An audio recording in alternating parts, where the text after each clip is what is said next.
Right. Yeah, move out to the county. All right, everybody ready? All right. Well, before I begin, I'd like to pause for a moment and remember the lives lost 24 years ago in the most horrific terrorist attack in history of our country.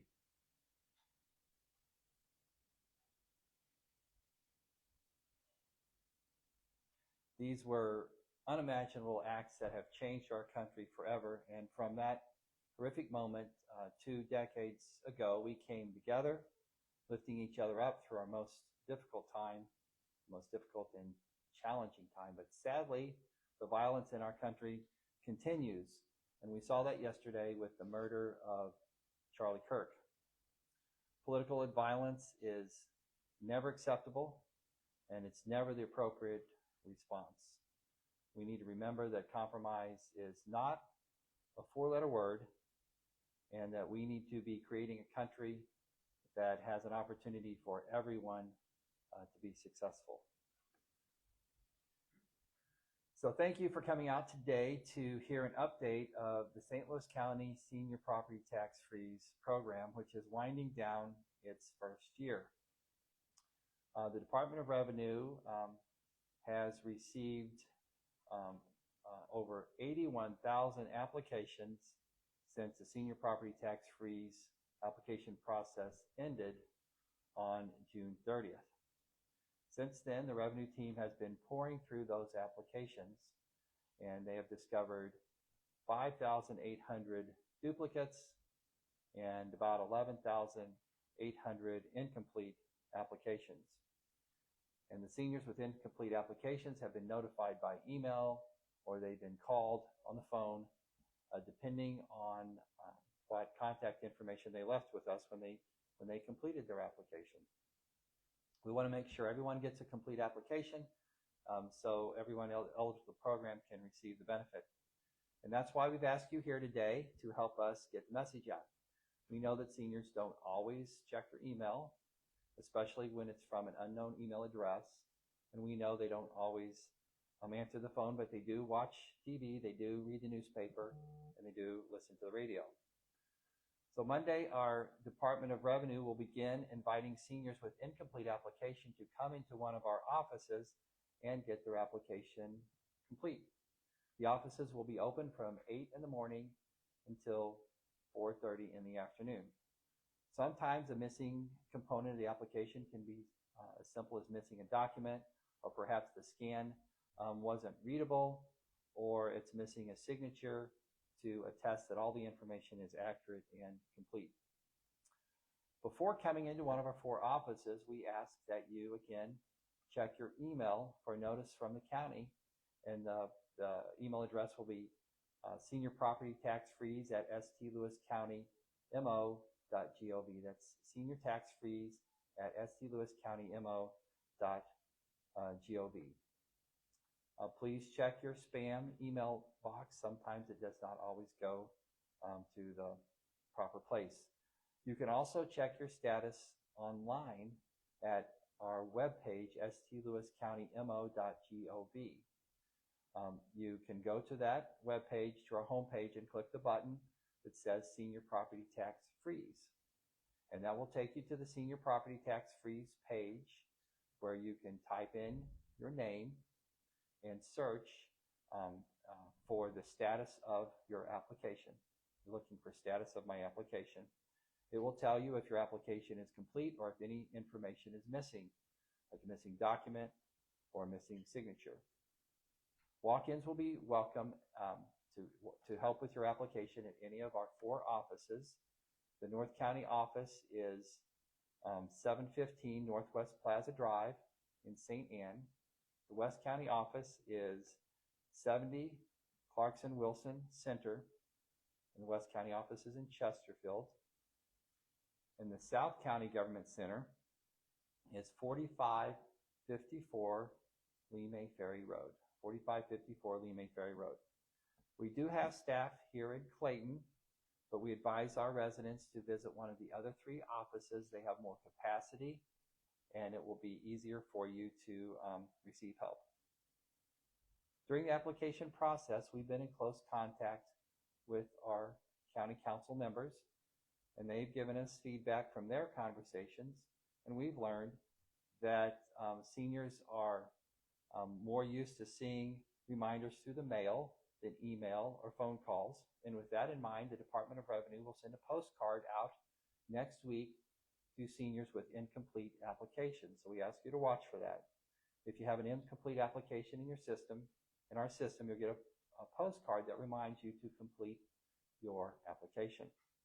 And you can come in person to one of our 4 offices, or you can call the phone number on the postcard for help to complete your application online, and you don't have to make a trip to one of our offices.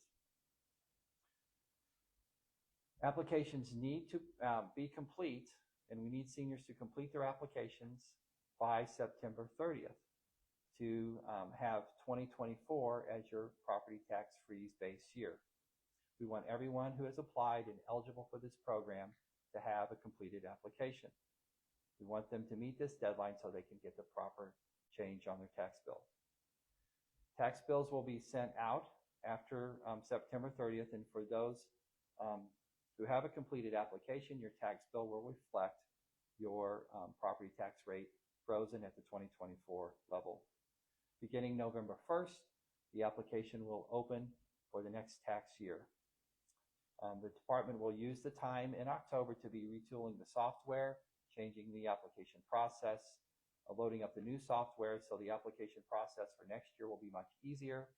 You don't have to submit information again. You simply will need to tell us that the information that you have submitted hasn't changed for the next tax year. We'll have more on the details of the next year's application as we get closer to November 1st and open up those applications for the next Senior Property Tax Freeze program. With me here today is Erica Savage, who is Acting Director of the Department of Revenue. So between the two of us, we'll be glad to answer any questions related to this program. Quick question for you. I've talked to a few residents who've had trouble because they're seniors and their home is in a trust. What is your advice for those people? Erica, you want to take that? My advice to them is, one, we have sent out emails to those individuals who have not put that information, that trust document, uploaded or attached it to the application. They should check their email, because we would have sent an email to them, giving them step-by-step instructions on how to upload that document. As Dr. Page said, we are going to be opening up the office, and they'll be able to bring those trust documents into us, and we will gladly assist them in uploading it into the application. Sure. Is there an issue at all with messages going to spam from the county? Like, should people check their spam folders as well, or is that uncommon? Yeah, I think that's common. You know, some email servers will filter any email from a contact that you don't recognize into spam. They usually know if it's got a .gov email address that it's probably important and you don't want to lose it, but sometimes those end up in the spam box, and we want to make sure you look there, or just check the website and see the status of your application just by looking online. And .gov, so we know it's not a scam. Yes. Do you have to apply every year? So for 2025, is everybody going to have to reapply, or does it go through from year to year? Currently, people are going to have to reapply. It is an annual application process. Yeah, I think what we'll do, though, is the reapplication process is going to be much simpler. You'll review, and we're working on that. We'll be working on that moving forward. You'll be able to review your documents and make sure nothing's changed. We won't need to load documents that you've already loaded in a previous application. So it'll be much different than it was this time. The first year of any new program is always challenging, and we've pushed through that, and we're almost there. Would you call this 2024 smooth? I think this has been remarkably smooth, given it's a completely new process.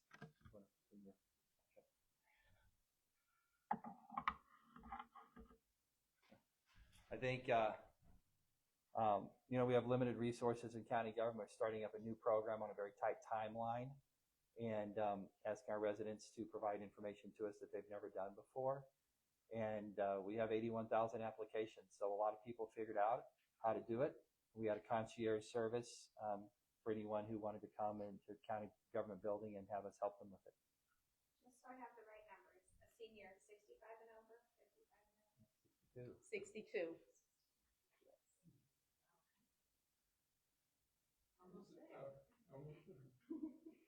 And is it, I'm not sure. Is there a cost to it? No. No. Is it- So the question, sometimes the questions don't carry up here. The question was, is there a cost to apply for the senior property tax freeze program? And there is no cost. You need to be eligible, over 62, live in your primary, it's for your primary residence only, not all your property, just the house you live in. And you have to be a St. Louis County resident, live in your house, be 62.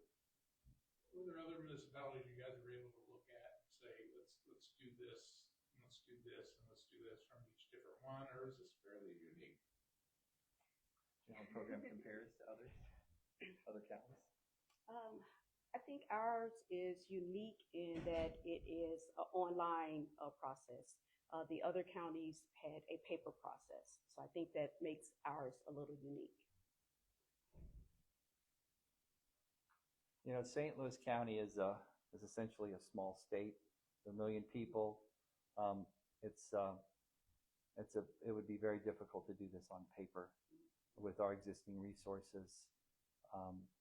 And the advantage of doing this online is that all this information is stored, and it makes all the reapplications really, really easy in the future years. All you have to do is attest that your information hasn't changed. And people who just turned 62 or are barely eligible are going to be receiving this tax credit for a really long time, this property tax freeze for a really long time. And that reapplication is going to be really important to them moving forward. Any other questions? I'd like to ask you something off topic. Okay, any other questions on the senior property tax freeze? Nope, okay. Where do you stand on the redistricting? Honestly. The congressional redistricting in Missouri is a historic abuse of power. It's terrible for our country. It's terrible for our state. It disenfranchises voters in Missouri. You know, I don't know too many people who aren't pretty upset by it, and it's really unfortunate. It's just not the way that we do things in Missouri, and we'll be talking about it for the next year. That, and then the public referendum stuff is pretty. So the next question is about the initiative petition process and the proposed change to initiative petitions, which will disenfranchise Missouri voters. It will make it very difficult for them to have votes on the law. And it's very important that if the elected leaders are making decisions that aren't reflected by the voters, that don't reflect the opinions of people in the state of Missouri, the people in the state of Missouri should be able to vote and have an election and change those decisions. And changing the initiative petition process will limit that. And it will really make it very difficult for the voters to have access to being able to change the laws that are made by elected officials who aren't following the will of people in Missouri. Any questions? Okay, thanks a lot. Anything else you want to talk about?